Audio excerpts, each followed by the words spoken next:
तो आप कब से हैं राजनीति में? मैं राजनीति में स्टूडेंट लाइफ से हूँ, क्योंकि मैं अपनी यूनिवर्सिटी में प्रेसिडेंट था ट्वाइस। और जिस साल में यूनिवर्सिटी छोड़ रहा था तभी मुझे चरण सिंह जी ने बुलाया, और चरण सिंह जी के तब 30 MLA छोड़ गए थे। किस साल की बात है ये? That is 1973। तो उन्होंने कहा सतपाल देखो बेईमान, मैंने पार्टी बनाई थी किसानों की, मुझे छोड़ दिया। मेरा हाथ पकड़ के उन्होंने बड़ा इमोशनल होकर कहा कि तुम इस पार्टी को संभालो, किसानों की पार्टी है, और किसी से बात मत करो। अभी जाके मेरी मीटिंग है शाम को 5 बजे जिम खाना में, उससे पहले अनाउंस कर दो तुम मेरे साथ हो, और किसी से मत मशवरा। जैसे उन्होंने कहा था वैसे ही किया, और नेक्स्ट डे आ गया कि मैं उनके साथ हूँ। उन्होंने सारी पार्टी मुझे सौंप दी, जनरल सेक्रेटरी बना दिया। उसके बाद उन्होंने MLA लड़ाया, तो मैं 26 साल की उम्र में 74 में MLA हो गया। फिर राज्यसभा का मेंबर हुआ, 2 बार लोकसभा का हुआ, मिनिस्टर हुआ, और अब गवर्नर हुआ। तो तब से लड़ाई झगड़ा कुछ ना कुछ चलता रहता है, बट होल टाइम पॉलिटिक्स में आ गया। फिर प्रैक्टिस वगैरह नहीं कर पाया। तो कैसे थे वो चरण सिंह जी? चरण सिंह जी वो अच्छे थे। तो उनकी दिक्कत क्या थी कि उनको किसी भी तरह प्राइम मिनिस्टर बनने का एक सपना देखते थे वो। हाँ। तो उसमें उन्होंने इधर उधर किया, और वो कल्चर्ड, ईमानदार, बहुत स्वीट आदमी थे। बट ये मतलब हमारे जो पॉलिटिशियंस है, काफ़ी लोगों को ये हो जाती है कि बस बनना ही बनना है। हाँ, मतलब सब कुछ कॉम्प्रोमाइज़ करके बनना है। मैं आपको कह रहा हूँ, आपकी पूरी जो स्ट्रेंथ है जो किसी के पास नहीं है, वो ये है कि मुझे कुछ नहीं चाहिए। इससे सामने वाले सब खलास हो जाते हैं।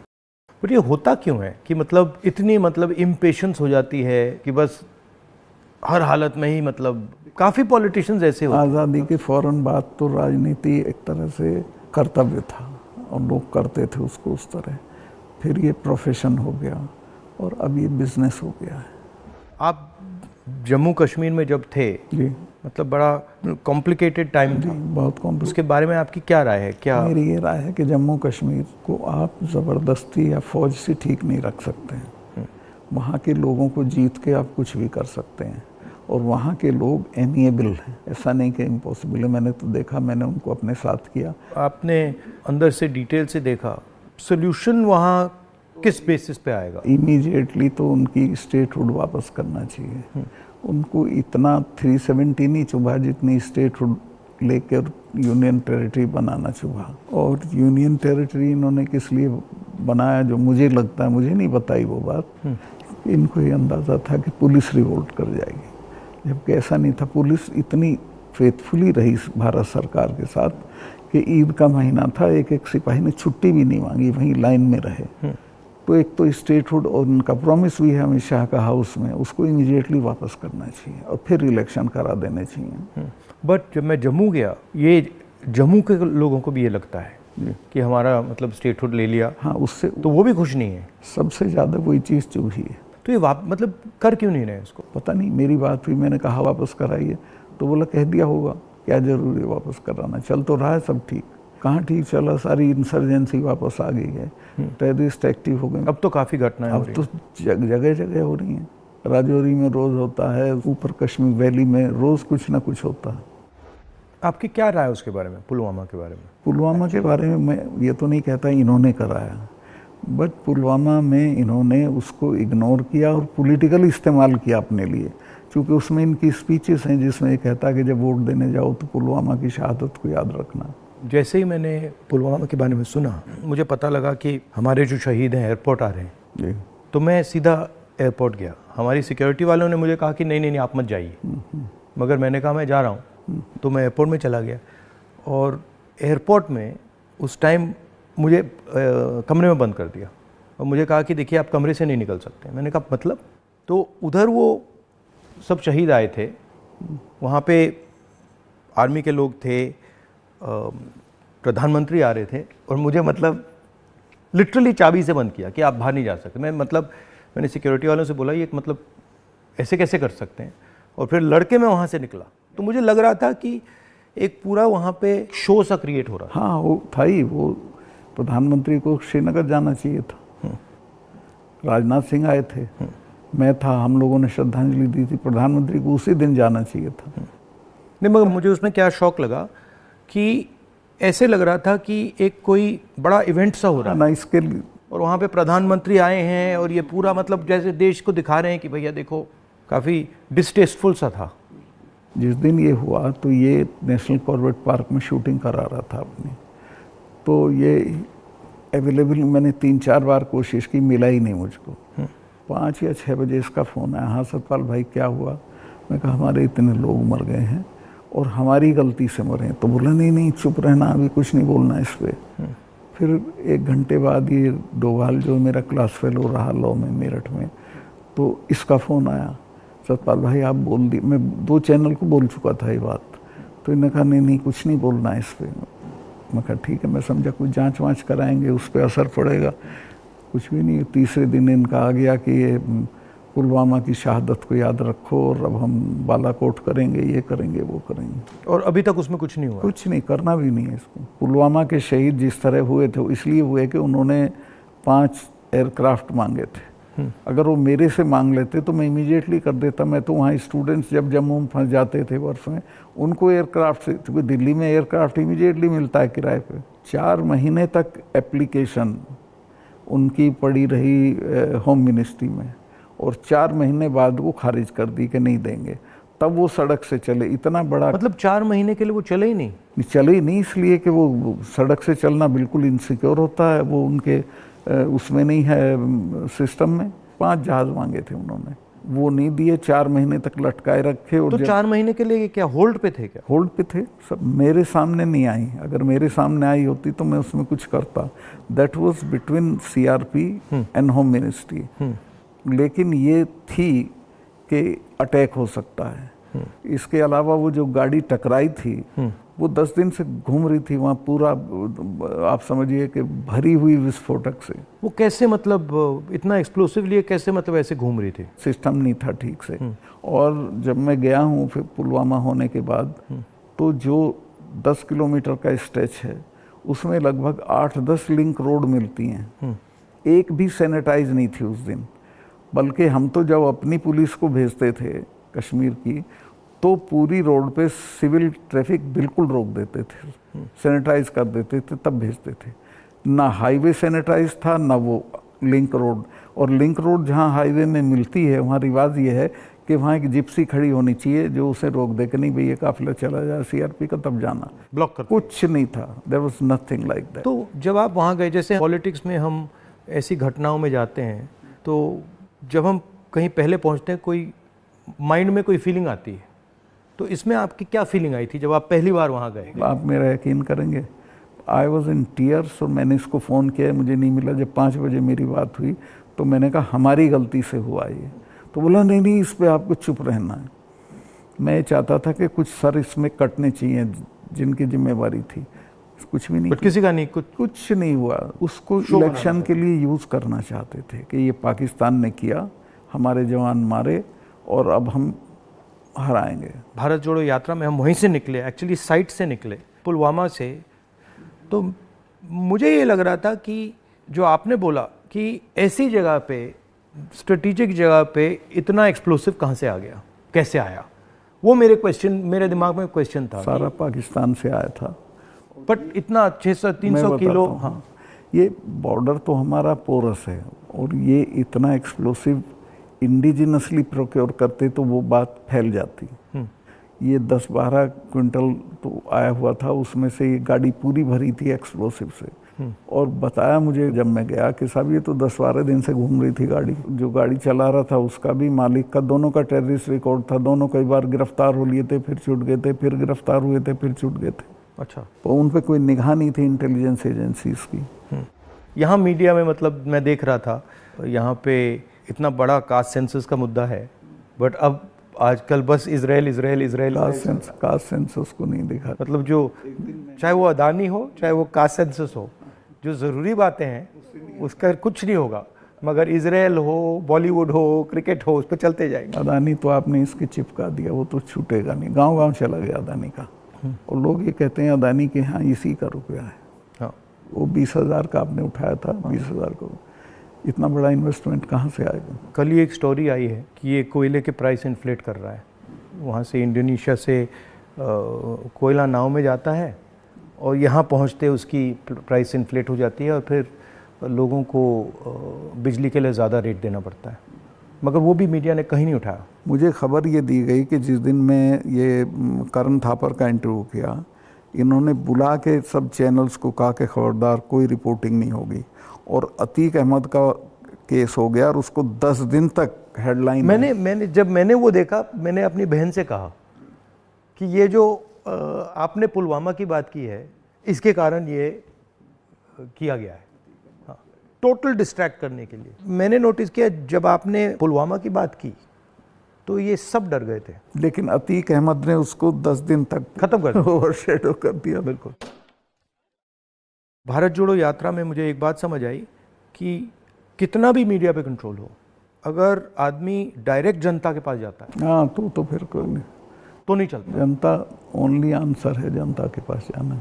और अगर आप जनता के पास जाते हैं तो बहुत जल्दी जनता को बात समझ आ जाती है, वो टाइम नहीं लगता। नहीं, जनता तो अवेयर है देश में, ऐसा नहीं उन्हें मालूम नहीं है, बट उन पे कोई प्लेटफॉर्म नहीं है, कहाँ कहें, किसको कहें।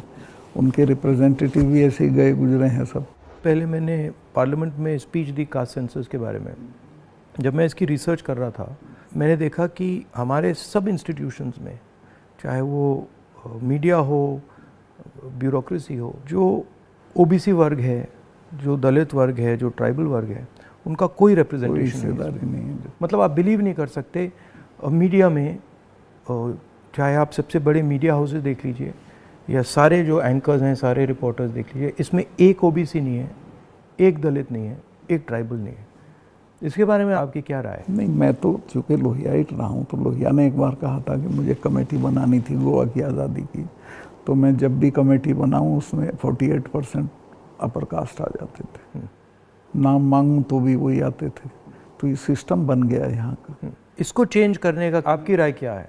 एक तो इसको कंपलसरी करना पड़ेगा, भाई इतने % हो, जैसे नौकरियों में हो गया उस तरह से। और दूसरे उन वर्गों में थोड़ा चेतना बढ़ानी पड़ेगी, भाई तुम इन पेशों में आओ। बट इसमें इंटरेस्टिंग बात यह है कि जो स्थिति है एक्चुअली इंस्टीट्यूशनल स्ट्रक्चर में हिंदुस्तान में, उसके डिटेल्स ओबीसी वर्ग को भी नहीं मालूम, दलित वर्ग को भी नहीं मालूम। आपने थोड़ा, मतलब मैंने तो थोड़ा सा छुआ है, बट एक्चुअली किसी को नहीं मालूम, पता ही नहीं है। सही कह रहे हैं। क्यों? क्योंकि पूरा जो इन्फॉर्मेशन का सिस्टम है उसमें कोई ओबीसी नहीं है, कोई दलित नहीं है, कोई ट्राइबल, वो भी उन्हीं के हाथ में है। तो एक प्रकार से लाउड स्पीकर ऑन कर देते हैं और इतना लाउड करते हैं कि कोई कुछ बोल नहीं सकता है। जैसे आपने पुलवामा की बात की, कास्ट सेंसस की बात की, अदानी की बात की, बस loud speaker, Modi ji loud speaker on कर देते हैं और जितना चिल्लाना चाहो चिल्लाओ, कुछ नहीं होता।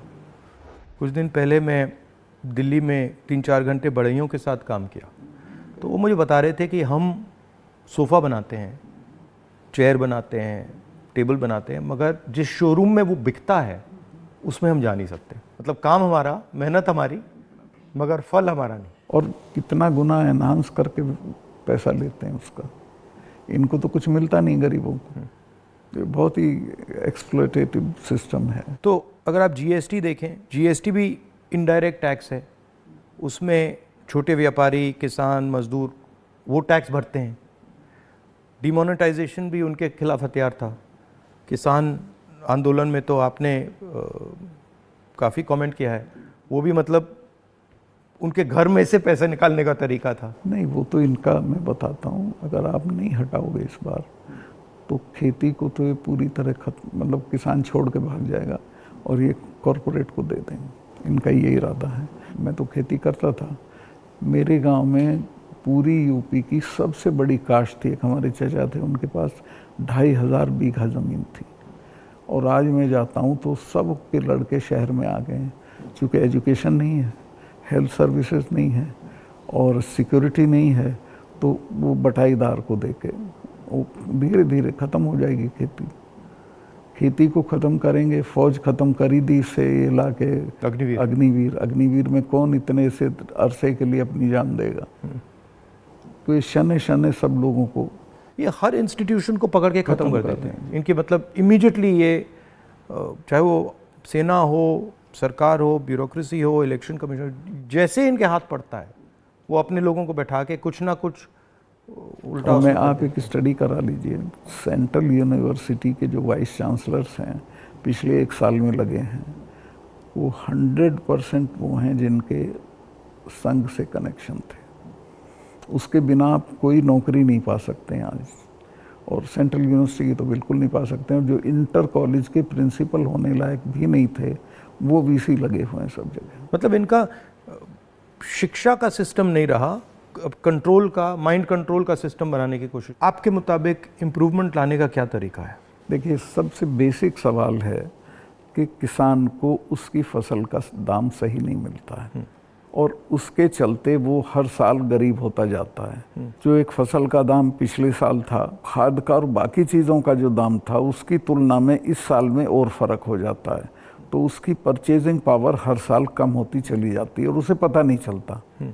ही डजंट नो कि मैं गरीब हो रहा हूँ, लेकिन वो गरीब हो जाता है क्योंकि उसके जितना एक मन गेहूँ में पिछले साल खाद खरीद सकता था, इस साल नहीं खरीद सकता, इस साल ज़्यादा गेहूं देना पड़ेगा। तो वो जो उसकी परचेजिंग पावर कम होती है, उसको एहसास ही नहीं है, पता भी नहीं चलता है। तो वो तो मैंने देखा, जब पब्लिक मीटिंग्स में बताते तो कहते हैं हमें तो पता ही नहीं था ये। मैं कहा भाई तुम्हें पता ही नहीं, तुम गरीब हो रहे हो। तो उन्हें सुन के बुरा लगता है। फिर मैं समझाता हूँ, बताओ पिछले साल इतने गन्ने में कितना सामान खरीदते थे, इस साल कितना खरीदते हो। तो सबसे पहले है कि जो पैरिटी ये है एमएसपी, इसको लागू करना चाहिए। एमएसपी में ये नहीं कि सरकार सारी फसलों का एमएसपी दे, लेकिन एमएसपी करने से बाज़ार गिरेगा नहीं। और एमएसपी है इसलिए कि बाज़ार एक ख़ास जो आपने दाम तय किया उससे नीचे गिरेगा तो सरकार इंटरवीन करेगी। और ये पंडित जी के ज़माने से जो नागपुर सम्मेलन में जवाहरलाल जी ने कराया था ये, कि हम इंटरवीन करेंगे और ख़रीद लेंगे। तो एमएसपी का लागू होना बहुत ज़रूरी है। और एमएसपी पे इन्होंने किसानों से धोखा किया। जब किसान कानून वापस लिए तो कहा था हम एमएसपी करेंगे, और आज तक नहीं किया। वो क्यों नहीं किया? क्योंकि अडानी ने बड़े बड़े गोदाम बना दिए, फसलें एक दाम पे खरीद ली, अगले साल उनके दाम बढ़ जाएंगे, वो बेचेगा। एमएसपी होगा तो किसान इनको सस्ते दाम पे नहीं देगा। तो एमएसपी का होना सबसे ज़्यादा ज़रूरी है। फिर जो उसके लिए आप खाद, बिजली, पानी जो भी सरकार देती है, उसके दामों पे कंट्रोल करना पड़ेगा। वो बेतहाशा ना हो, ताकि वो जो मैंने बताया जो फ़र्क रहता है खरीद बेच का, वो ना हो। जो आप कह रहे थे, ये जो अदानी जी हैं, इन्होंने पूरा जो स्टोरेज का इंफ्रास्ट्रक्चर है अपने हाथों में ले लिया है। इसका इफ़ेक्ट मैंने जम्मू कश्मीर में देखा, इसका इफ़ेक्ट हिमाचल में दिखता है, अलग अलग स्टेट्स में, हरियाणा, पंजाब में। हरियाणा में तो पानीपत में बड़े बड़े गोदाम बना दिए। तो पूरा मतलब इस जो स्टोरेज का इंफ्रास्ट्रक्चर ये कैप्चर कर लिया है। तो फिर जब भी ये प्राइसेस को मतलब ऊपर नीचे फाइन ट्यून करना चाहते हैं, कर देते हैं, तो ये किसानों को मतलब नुकसान, डायरेक्ट नुकसान पहुंचाते हैं। जब तक इनके खिलाफ हल्ला बोल नहीं होगा तब तक सुधरेंगे नहीं, या फिर सरकार बदल जाए। अभी तो इन्हें टोटल प्रोटेक्शन है। मगर मैंने देखा है कि जनरली सरकारों के पास जो किसान का जो स्टोरेज की कैपेबिलिटी होती है, उसके बारे में सरकारें ज़्यादा नहीं सोचती हैं। वो ज़्यादा नहीं, बिल्कुल नहीं सोचती। आप नॉर्थ ईस्ट में भी थे? हाँ, मेघालय में। में वो मुझे पनिशमेंट पोस्टिंग दी गई थी गोवा के बाद, क्योंकि गोवा में मैंने करप्शन के बारे में बहुत बोला था। लेकिन वो अच्छी, गोवा से हटा दिया गया? हाँ, गोवा से हटा के नॉर्थ ईस्ट भेज दिया गया था। तो कश्मीर से हटाया, फिर नॉर्थ, गोवा से हटाया, फिर मतलब सब जगह 5 तबादले किए इन्होंने मेरे, जैसे सरकारी कर्मचारी के करते हैं। तो नॉर्थ ईस्ट बेटर था, वहाँ 12 ज़िले थे, गोवा में 2 ज़िले थे। और मेघालय बहुत अच्छी जगह है, कोई झगड़े टंटे की नहीं है, रिलैक्स लोग हैं जी। हाँ, रिलैक्स अच्छे लोग हैं। संगमा साहब का लड़का चीफ मिनिस्टर था, तो उससे बहुत बढ़िया रिलेशनशिप रही, कोई दिक्कत नहीं हुई मुझे। तो मणिपुर के बारे में क्या राय है आपकी? वहाँ मतलब पूरा फेल्योर है सरकार की। चीफ मिनिस्टर जा नहीं सकता, कुछ कर नहीं सकता, लेकिन उसको अभी तक हटा नहीं रहे हैं। ये जम्मू एंड कश्मीर का भी ऐसे ही प्रयोग करते हैं, पंजाब का भी ऐसे ही प्रयोग करते हैं, मणिपुर का भी ऐसे ही प्रयोग करते हैं। मैं गया मणिपुर में, वहाँ जो आप कह रहे हैं बिल्कुल सही है, वहाँ कोई कंट्रोल नहीं था। पूरी क्राउड निकल आई थी। आप कोई कंट्रोल ही नहीं था, मतलब बिल्कुल एक स्टेट बचा ही नहीं है, 2 स्टेट बन गए हैं, एक इस तरफ और दूसरा दूसरी तरफ। नॉर्थ ईस्ट सेटल्ड था, इन्होंने डिस्टर्ब कर दिया। सब जगह ये कुछ ना कुछ मतलब अपना करते रहते हैं। और 6 महीने की बात है, मैं लिख के दे रहा हूँ, बिल्कुल नहीं आएंगे पावर में। नहीं, एक्चुअली अगर ज़मीन पे जाएं तो बहुत नफ़रत है लोगों, बहुत शदीद, पूछिए मत आप। मुझे लगता है कि हिंदुस्तान की राजनीति में आज दो विचारधाराओं की लड़ाई है, एक आरएसएस गांधी वाली, एक आरएसएस और एक गांधी वाली, और दोनों एक प्रकार से हिंदुइज्म के एक्सप्रेशन हैं। दोनों एक विजन है हिंदुइज्म का, एक अहिंसा का, एक भाईचारे का, और दूसरा जो आरएसएस का, जिसको मैं डिस्टॉर्टेड विजन कहता हूँ, वो नफ़रत का, हिंसा का। तो इस फाइट के बारे में आप क्या सोचते हैं? मेरा यही सोचना है कि हिंदुस्तान कंट्री के तौर पे तभी सरवाइव करेगा जब वो लिबरल हिंदुइज्म के रास्ते पे चलेगा, जो गांधी का विजन है। गांधी ने ऐसे ही नहीं कहा था, गांधी ने इस देश को जितना समझा था किसी ने नहीं समझा था। वो गांव-गांव गए थे, जगह जगह गए थे, और वो इस नतीजे पहुंचे थे कि नहीं, बाकी बातें बेकार हैं, ये ठीक है रास्ता। तो हिंदू का जो लिबरल हिंदू थॉट है वही रहेगा तो देश सरवाइव करेगा, वो टुकड़े टुकड़े हो जाएगा अदरवाइज। और ये कोई राजनीतिक बात नहीं है, मुल्क के अस्तित्व के लिए ज़रूरी है कि हम मिलजुल के रहें, एक दूसरे के साथ रहें, झगड़ा ना करें। नहीं, झगड़ा होगा तो मुल्क ही नहीं रहेगा ना। हाँ बिल्कुल, तो मुल्क का मतलब ही है कि मतलब भाईचारे से मिलजुल के रहें जी, मिलजुल के लोग रह रहे हैं। तो आपका मतलब काफ़ी सालों से इस लड़ाई में आपका एक्सपीरियंस रहा है, और आप मतलब बहुत सालों से आरएसएस से लड़ रहे हैं। तो आपके मतलब सजेशंस, राय क्या है? मेरी राय ये है कि अपने लोगों में ये प्रचारित हो ठीक से गांधी का, कांग्रेस का जो विजन है कि ये हम क्यों इनसे डिफरेंट हैं, ये क्या चाहते हैं, वो क्यों आपके हक में नहीं है, ये पॉलिटिकल लोग भी नहीं बोलते हैं, उनको ही बोलना चाहिए।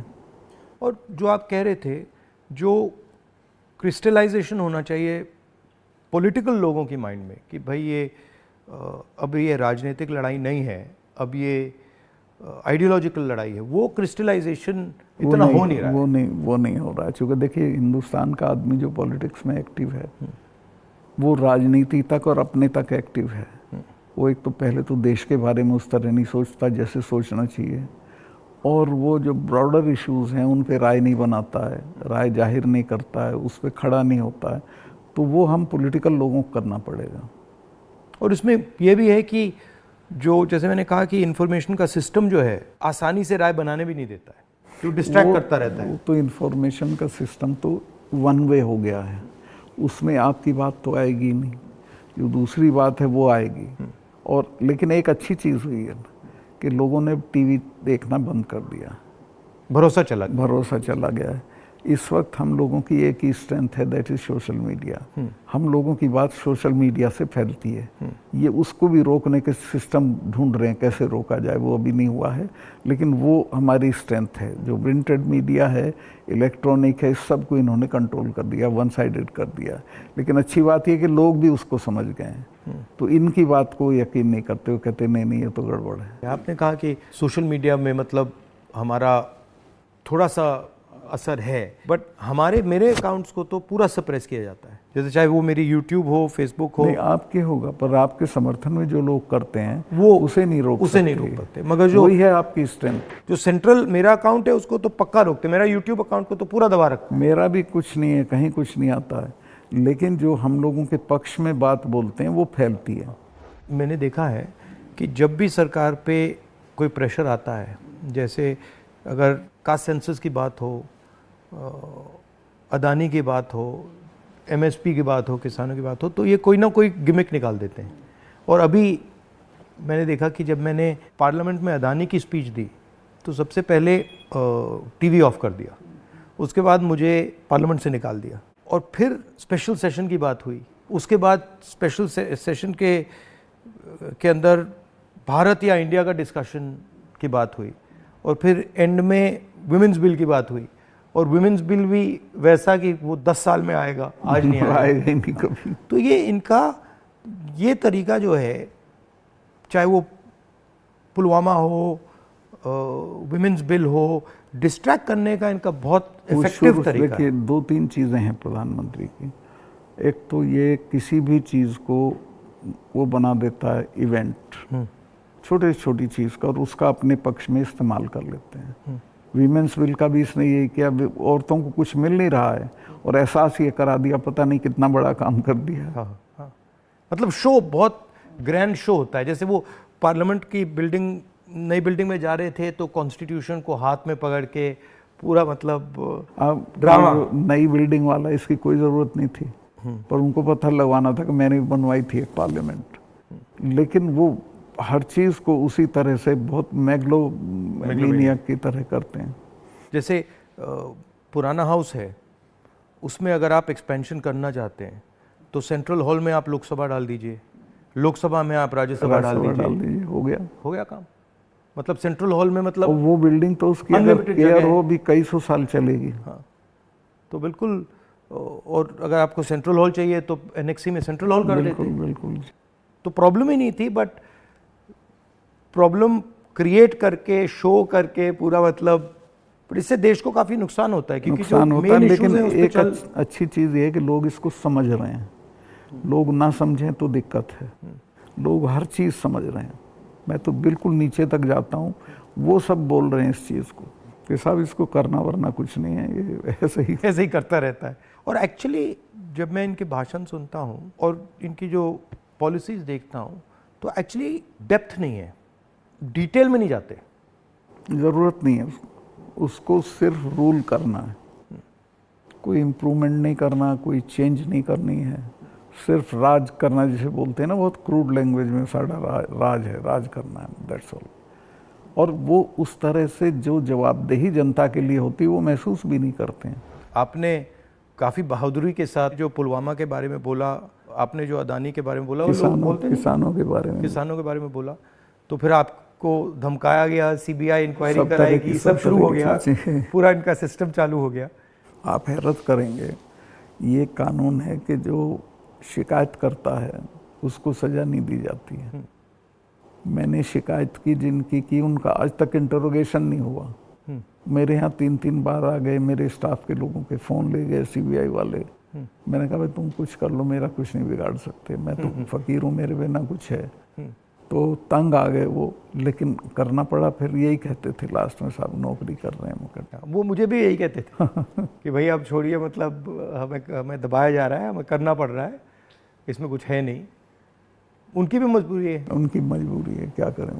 हम बात कर रहे हैं तो इसके बाद में आप पर भी थोड़ा आक्रमण करेंगे। जब भी हम किसी से बात करते हैं एकदम आक्रमण शुरू हो जाता है उन पे। हाँ नहीं करेंगे, मेरे पे तो करते रहते हैं, ज़्यादा दिक्कत नहीं, आपको कोई फर्क नहीं पड़ता। थैंक यू, बहुत अच्छा लगा, हमें बहुत अच्छा लगा, थैंक यू।